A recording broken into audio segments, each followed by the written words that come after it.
बिस्मिल्लाहिर्रहमानिर्रहीम, अस्सलाम वालेकुम, वेलकम टू द बीनर सलीम शो। सबसे तशवीशनाक बात यह है कि इमरान खान साहब का जो बुरा वक्त है वो अभी तक ख़त्म नहीं हो रहा, बल्कि टल भी नहीं रहा है। उसमें मज़ीद इंटेंसिटी आती जा रही है। उनका बुरा वक्त मज़ीद बुरा होता चला जा रहा है और उसकी वजह यह है कि अच्छे और बुरे वक्त की ख़ासियत यही होती है कि ये सब पर आता है। अच्छा वक्त आता है, चला भी जाता है, फिर बुरा वक्त आ जाता है, और बुरा वक्त जब आता है वो भी चला जाता है, वो भी गुजर जाता है, और फिर उसके बाद फिर अच्छा वक्त आ जाता है। लेकिन पीटीआई के मामले में चीज़ें बहुत ज़्यादा अलग हो रही हैं। जैसे कि 1-1.5 साल पहले पीपल्स पार्टी पे और नून लीग पे बहुत बुरा वक्त आया। इतना बुरा वक्त आया कि ऑफकोर्स लोगों के ज़मीर जाग रहे थे, कुछ लोग छोड़ के भी गए। नून लीग टूटी नहीं, पीपल्स पार्टी के ऊपर भी बुरा वक्त आया, कुछ लोगों ने किनारा कशी इख्तियार की, लेकिन इसके बावजूद पीपल्स पार्टी टूटी नहीं। और उस टाइम पर हुकूमत में इमरान खान साहब हुआ करते थे और इमरान खान साहब के मज़े थे फुल टाइम। अब इमरान खान साहब अपोजिशन में हैं और उनके मज़े कैंसिल और मज़े ख़त्म, और उनका जो बुरा वक्त है वो मज़ीद बुरा होता चला जा रहा है। अब वैसे तो खैर मैं इसमें यकीन ही नहीं रखती। मैं समझती हूँ कि हर बुरे वक्त के बाद अच्छा वक्त आता ही आता है, लेकिन कुछ इंसान की ना अपनी कारस्तानियाँ भी होती हैं। और जब मैं ये कहती हूँ ना, बड़ी ये तशवीशनाक बात है। ये इसलिए तशवीशनाक बात है क्योंकि इमरान खान साहब अपना अच्छा वक्त खुद ही नहीं ला रहे हैं। इमरान खान साहब अपने बुरे वक्त को मज़ीद बुरा खुद अपनी हरकतों और अपनी करतूतों से कर रहे हैं। वो मैं आपको बताऊंगी क्यों। मुझे पता है मेरे बताने से पहले यादें लोग जो मेरी ये वीडियो देख रहे हैं, जो सुन रहे हैं, वो इस बात से एग्री करेंगे, क्योंकि ज़ाहिर सी बात है जब हम आपको रोज़ाना ख़बरें बताते हैं उसके ऊपर हम आपको तज्ज़िया भी देते हैं, हम आपको भी बताते हैं कि हालात क्या हो रहे हैं, तो आपको खुद ही पता चल जाता है। आप भी माशाल्लाह समझदार लोग हैं, आवाम हमारी बड़ी समझदार है, इसीलिए ये बड़ी तशवीशनाक बात है। क्योंकि हम रोज़ TV पे 2 तरह के मनाजिर देखते हैं, ठीक है। धराधर 24 आवर्स लाइव न्यूज़ चल रही होती है और उसके अंदर हम यही देखते हैं कि एक तरफ तो मनाजिर आ रहे हैं कि जी पीटीआई के लोगों के ऊपर क्रैकडाउन हो रहा है, उनको अरेस्ट किया जा रहा है, और जब उनको पकड़ा जाता है तो उनका तरा निकल आता है, वो माफ़िया मांगना शुरू कर देते हैं, हमसे गलती हो गई मैं बाप, हाँ हमसे गलती हो गई, हमें 9 मई को ये नहीं करना चाहिए था, हम पीटीआई के साथ नहीं हैं, हम पीटीआई को छोड़। दूसरी जो वीडियोज़ हमारे सामने आती हैं वो प्रेस कॉन्फ्रेंसेस की सूरत में आती है, जिसके अंदर जो इमरान खान साहब के MNAs हैं, जो MPAs हैं, जो सीनियर लीडर्स हैं, वो उनको छोड़ करके जा रहे हैं। अब सवाल ये उठता है, जो कि बेसिक सवाल है, वो ये है कि क्या ये लोग जो छोड़ के जा रहे हैं इनके ज़मीर जाग रहे हैं, ज़मीर की आवाज़ पर ये लोग छोड़ के जा रहे हैं, या फिर आप ये कहें कि कोई पॉलिटिकल इंजीनियरिंग हो रही है, फौजी इनको फ़ोन कर रहे हैं, या पावरफुल हलकों से ओवरऑल एस्टैब्लिशमेंट से इनको कोई फ़ोन आ रहे हैं। जैसे कि पॉलिटिकल इंजीनियरिंग नून लीग के साथ हुआ करती थी, तमाम लोगों को कहा करता था, फ़ोन आता था, ब्लैकमेलिंग के फ़ोन आते थे, फिर यहाँ तक कहा जाता था कि जी अगर नवाज शरीफ का साइन होगा तो आपके जो नॉमिनेशन पेपर्स हैं वही एक्सेप्ट नहीं किए जा रहे। याद है ना आपको वो सारा वक्त। या फिर ये कारमा है, मुकाफ़ाते अमल है। तो मैं यहाँ पर आपको ये चीज़ बता दूँ कि इमरान खान साहब के पीटीआई के मामले में ज़मीर तो जाग सकता है लोगों का, पॉलिटिकल इंजीनियरिंग इतनी कोई ख़ास हो नहीं रही, बल्कि हो ही नहीं रही है। पॉलिटिकल इंजीनियरिंग तब होती है जब मुल्क में इंतखाबात होने हों, और इंतखाबात तो अभी हो ही नहीं रहे हैं, जल्द होने भी नहीं हैं, क्योंकि फ़ौज तैयार नहीं है इंतखाबात के लिए, हुकूमत तैयार नहीं है इंतखाबात के लिए। अब आप पूछेंगे हुकूमत ने तो कराने नहीं है, लेकिन जिन लोगों ने भी इंतखाब कराने हैं, इलेक्शन कमीशन ने कराने हैं, जिन इदारों ने कराने हैं, वही तैयार नहीं है। तो इसलिए पॉलिटिकल इंजीनियरिंग का तो सवाल ही पैदा नहीं होता। पॉलिटिकल इंजीनियरिंग तब होती है जब इंतखाबात करीब हों और फिर फ़ौज को भी इंजीनियरिंग करने के लिए एक तैयारी करनी पड़ती है कि भाई अब हमने इस हल्के के अंदर ये वर्किंग की है। उनके हिडन सर्वेज होते हैं, वो उस हल्के के अंदर वर्किंग करते हैं कि अब हमने यहाँ से यहाँ बंदा भेजना है, यहाँ से यहाँ बंदा भेजना है। तो पॉलिटिकल इंजीनियरिंग भी नहीं हो रही है। तो इमरान खान साहब के मामले में जब मैं बार बार आपसे कहती हूँ कि जो बुरा वक्त मज़ीद बुरा हो रहा है, तो इमरान खान साहब के मामले में ये कारमा है, मुकाफ़ाते अमल है, जो कि उनके सामने आ रहा है, जिसकी वजह से लोग उनको छोड़ के जा रहे हैं। अब 9 मई वाले वाक़ये के ऊपर उसकी प्लानिंग को लेकर के इमरान खान साहब ने अपने हीरो बनने का तो पूरा बंदोबस्त कर लिया था कि मैं ये काली ऐनक लगा के हैं, कड़कदार कुर्ता पहन के मैं तो जाऊंगा जेल में, और पीछे लोग आग की होली खेलेंगे, आग के साथ खिलवाड़ करेंगे, हैं, आतिशबाजियाँ होंगी, पटाखे फोड़ेंगे, जिन्ना हाउस जा कर के पटाखे फोड़ेंगे, फलानी जगह जाके पटाखे फोड़ेंगे, वो फलानी जगह वही फौजी तनसीबात पे। अब वो पड़ गए लेने के देने। पीटीआई की ऐसी तैसी हुई पड़ी है, और जो रह गई है ना कसर, वो मज़ीद ऐसी तैसी पूरी हो जानी है अगले चंद दिनों में और अगले चंद हफ्तों में। आप देखेंगे कि इनके साथ ना मज़ीद जो क्लाइमेक्स है वो आपको होता हुआ सामने नज़र आएगा। और क्लाइमेक्स अच्छा नहीं होना, वो जैसे कहते हैं ना कि एंड पे सब अच्छा हो जाता है, नहीं, सब अच्छा नहीं होता। कुछ मामलात में एंड में कुछ अच्छा नहीं होता, क्योंकि इमरान खान सब सबक नहीं ना सीख रहे। अब आप कहेंगे जी मैं भाषण दिए जा रही हूँ, चलिए खबर दे देती हूँ आपको, खबरें दे देती हूँ, आप खुद ही उससे अंदाज़ा लगा लें। सबसे पहले जो खबर मैंने आपको देनी है ना, वो ये देनी है कि इमरान खान साहब का जो आसिम मुनीर साहब के साथ मसला है ना, क्योंकि इमरान खान साहब का है मसला, और ये इमरान खान साहब ही सबको कहते हैं कि जी मुझे पूरी फ़ौज से मसला नहीं है, सिर्फ एक बंदे से मसला है। पहले वो डर्टी हैरी थे, अब डर्टी हैरी से भी वो ऊपर चले गए हैं, आसिम मुनीर साहब। अब आसिम मुनीर साहब के साथ जो इमरान खान साहब का मसला है, वो पूरी दुनिया को पता है, वो ज़बान ज़द आम है। क्योंकि जब आसिम मुनीर साहब डीजी आए थे तो उन्होंने बुशरा बीबी के जो करतूते और जो कारनामे थे वो उन्होंने इमरान खान साहब को बताए थे। ठीक है, अब इमरान खान साहब को बिल्कुल खटकना शुरू हो गए। उन्होंने कहा मुझे बिल्कुल पसंद नहीं, मुझे आसिम मुनीर की शक्ल बिल्कुल पसंद नहीं, मुझे बंदा चाहिए कोई नहीं। समझ आ गई है? ये वहाँ से खुन्नस शुरू हुई है। अब इशू ये है कि मामला इसलिए बुरा, वक्त इमरान खान का मज़ीद बुरा इसलिए हो गया है क्योंकि prime minister of Pakistan Shahbaz Sharif ने ये जो बतौर DGISI जनरल आसिम मुनीर साहब ने जिस तरीके से इमरान खान साहब की अहलिया की करप्शन की मालूमात इमरान खान साहब को दी थी, उसको पार्लियामेंट के रिकॉर्ड का हिस्सा बना दिया। अब ये कोई गॉसिप नहीं रहा, ये अब कोई ड्राइंग रूम टॉक नहीं रही, अब ये कोई हिडन बात नहीं रही है कि बाजवा साहब अपने मनपसंद लोगों को बुलाएंगे, चंद 2-4 एंकरों को, और बुला करके उनके कान में फुसफुस कर देंगे। अब क्योंकि प्राइम मिनिस्टर ने ये बात फ्लोर ऑफ द हाउस बोली है, पार्लियामेंट में बोली है, ये उनकी तकरीर का जो हिस्सा है ये पार्लियामेंट में रिकॉर्ड हो गया है and it is official. Number 1। Number 2 ये कि पाकिस्तान तहरीक इंसाफ के कोई दर्जन भर या उससे भी ज़्यादा लोग जो हैं ये फिर छोड़ के चले गए हैं। पिछली वीडियो और इस वीडियो के बीच में अन्नी मच गई है, और लोग की छोड़ के चले गए हैं। कौन कौन छोड़ के गया है भाई? मतलब अगर नाम लेना शुरू करो तो आधी वीडियो तो नामों में चली जाएगी। तो मैं मोटी मोटी आपको बातें बता देती हूँ। फैज़ कमोका साहब हैं, वो जी पंजाब में जो नॉर्थ हैं उसके लीडर हैं बड़े मतलब फिट किस्म के जो है वो PTI के कारकुन थे, PTI के लीडर थे। इसलिए थे क्योंकि वो PTI को छोड़ गए, और वजह 9 मई के वाक़यात। कोई पॉलिटिकल इंजीनियरिंग नहीं, किसी का फ़ोन नहीं आया, किसी फ़ौजी ने उनको फ़ोन नहीं किया, उनका कोई ऐसा नहीं हुआ कि जी पैसे दे दिए, कोई ब्लैकमेलिंग की। उन्होंने खुद देखा, ओ माम्यो खान साहब तो पीछे पै गए ने हैं, पाकिस्तान के कौम के मुस्तकबिल के पीछे पड़ गए हैं। ये तो फ़ौजियों को दौड़ा दौड़ा के मारने के पीछे पड़ गए हैं, ऐसे थोड़ी ना चलता है भाई। उन्होंने कहा भाई बस, बहुत बस भाई, बस बहुत हो गया। उधर से मुल्तान में आपको पता है लोग छोड़ रहे हैं, एक और वहाँ पे ब्लॉक बना हुआ है, बलूचिस्तान के अंदर लोग छोड़ रहे हैं। खैबर पख्तूनख्वा कितने साल PTI ने वहाँ पे हुकूमत की है, और खैबर पख्तूनख्वा के ही जो लोग हैं उनके ऊपर इमरान खान साहब ज़्यादा इन्वेस्ट करते। कोई धरना करना, कोई कुछ करना हो, ड्यूटियाँ लगा देते थे।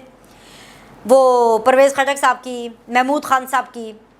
परवेज़ खटक साहब तो वैसे ही आपको मैंने पिछली वीडियो में भी बताया था, एक मैंने वीडियो की ऐसी टाइमलाइन पे मौजूद है कि वह गोशा नशीनी इख्तियार की हुई है। वो अभी बैकफुट पर है, साइड लाइन पर है। उनकी कोशिश है कि किसी ना किसी तरह उनको नून लीग में कोई एडजस्टमेंट मिल जाए। अब हमें खबरें इसी तरह महमूद खान साहब के हवाले से भी आ रही है, और ये सिर्फ अकेले महमूद खान साहब नहीं है जो कि PTI से पल्ला झाड़ना चाहते हैं, जो मगरो लाना चाहते हैं PTI ने अपने आप, तो ठीक है ना। इसके अलावा कोई 20 से 40 लोगों का एक ब्लॉक है PTI खैबर पख्तूनख्वा में, जिसमें कुछ MNAs हैं, कुछ MPAs हैं, कुछ आगे टिकट होल्डर्स जो आगे वाले थे जिनके साथ कमिटमेंट की हुई थी इमरान खान साहब ने कि जी आपको टिकट मिलेगा, और वो ओके थे कि हाँ जी सानू टिकट मिल जाना है। कुछ कारकुनान जो कि इन्फ्लुएंस रखते हैं खैबर पख्तूनख्वा की सियासत के अंदर, वो एक कोई 40 लोगों का ब्लॉक वो भी बना पड़ा है।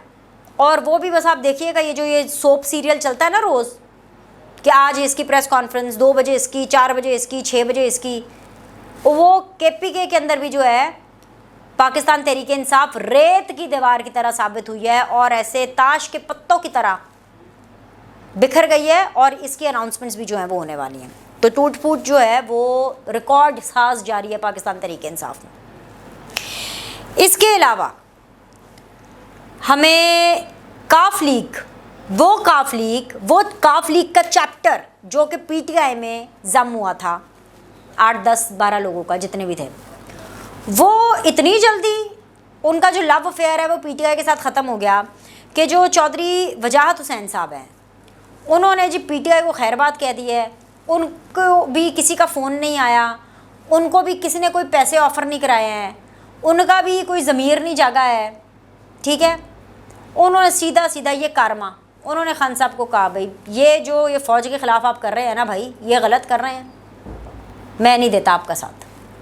अच्छा, अब ये ख़बर वैसे तो एक लाइन की है, लेकिन ये सिर्फ एक लाइन की ख़बर नहीं, इसके पीछे पूरा एक पैरा है। बिकॉज़ जो वजाहत हुसैन साहब है ना, वो अगेन नून लीग में जाना चाहते थे, वो नून लीग के साथ अटैच रहना चाहते थे। बल्कि खैर अब तो उन्होंने बाकायदा प्रेस कॉन्फ्रेंस करके अनाउंसमेंट कर दी, उन्होंने छोड़ दी है पीटीआई को, लेकिन वो काफ लीग में वापस चले गए हैं। और ये चौधरी शुजात हुसैन साहब का बड़प्पन है कि उन्होंने खुली बाहों के साथ अपने भाई को वेलकम किया है वापस काफ लीग के अंदर।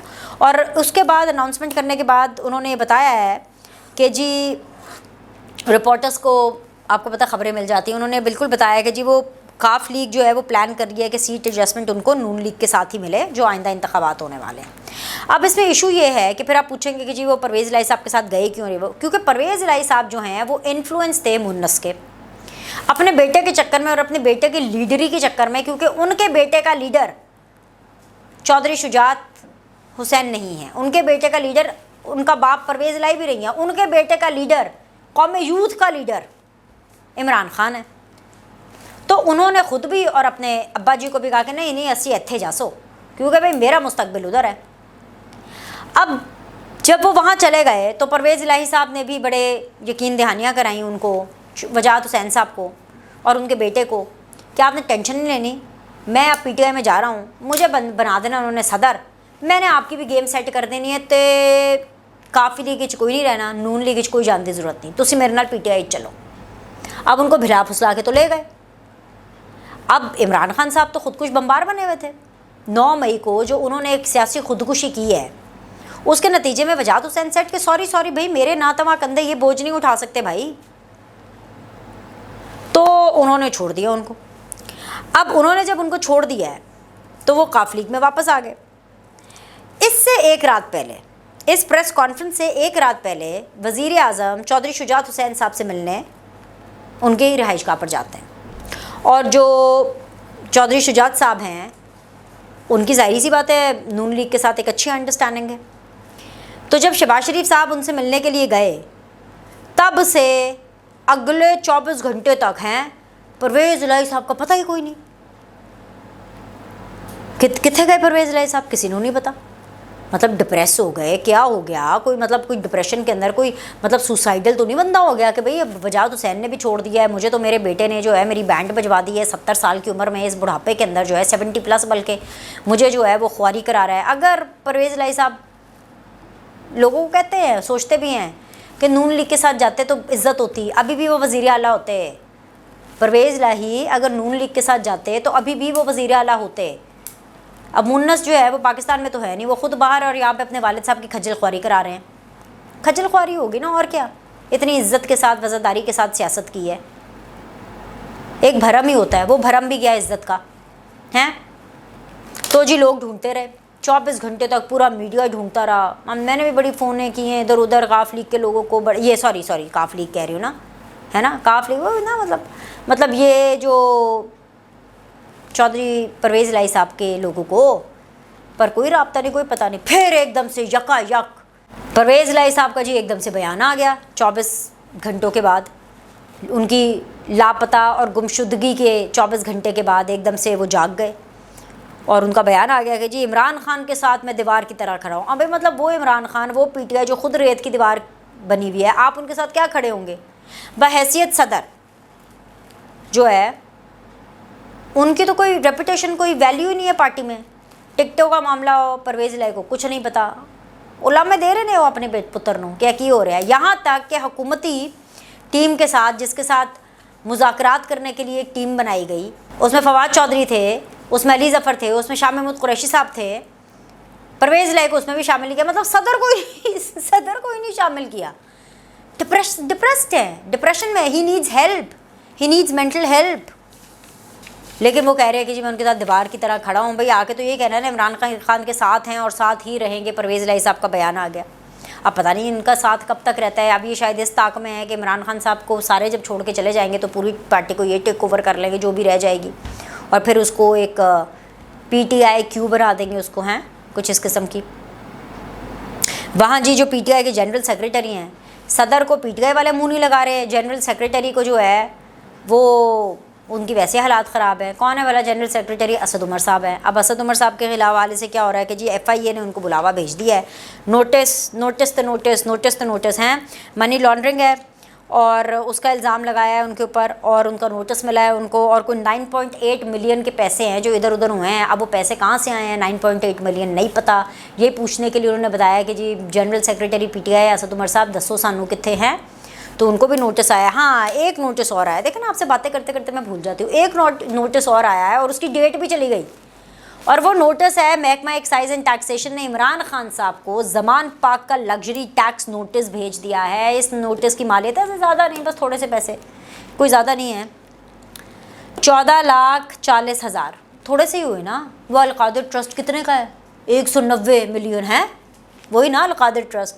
और वो घड़ियाँ कितने की, घड़ियाँ भी कितने की, करोड़ों की। ये तो कोई पैसे नहीं, 14 लाख, लेकिन नहीं दिए खान साहब ने, ये भी नहीं दिए। कोई ढूंढ रहे होंगे, कोई दे देगा फाइनेंसर इसका, जाहिर सी बात है टैक्स देंगे तो फिर ही आगे चलेगा ना, नहीं तो घर, मुझे नहीं पता वैसे क्या होगा, घर पर सील ही हो जाता है। लेकिन इसकी डेट गुजर गई, वो डेट भी गुजर गई और इमरान खान साहब ने टैक्स भी नहीं दिया। अभी तो जाहिर बात है उनको स्ट्रेस है अपनी गिरफ्तारी का, पता नहीं, या कोई स्पॉन्सर ढूंढ रहे हैं, जैसे कोई स्पॉन्सर हामी भरेगा तो ठग करके उन्होंने टैक्स भी दे देना है इसका। तो भाई ये सारा मामला चल रहा है। अब आप इससे खुद ही अंदाज़ा लगा लें कि क्या सूरत हाल होगी कि जब पाकिस्तान तहरीक इंसाफ इस तरह से ताश के पत्तों की तरह बिखर रही है, तो इमरान खान साहब के क्या एहसासात और जज्बात होंगे। मुझे लगता है कि बुशरा बीबी ने पेशी के बाद जो है ना दोबारा अपने चिल्ले तेज़ कर देने हैं, और इस हवाले से भी हम आपको बताएंगे कि बुशरा बीबी साहिबा की क्या एक्टिविटीज़ चल रही हैं। लेकिन उसके लिए आपको अभी थोड़ा सा इंतज़ार करना है, अगली वीडियो का वेट करें, अगली वीडियो में मिलते हैं और मज़ीद अपडेट्स आपको तब देते हैं।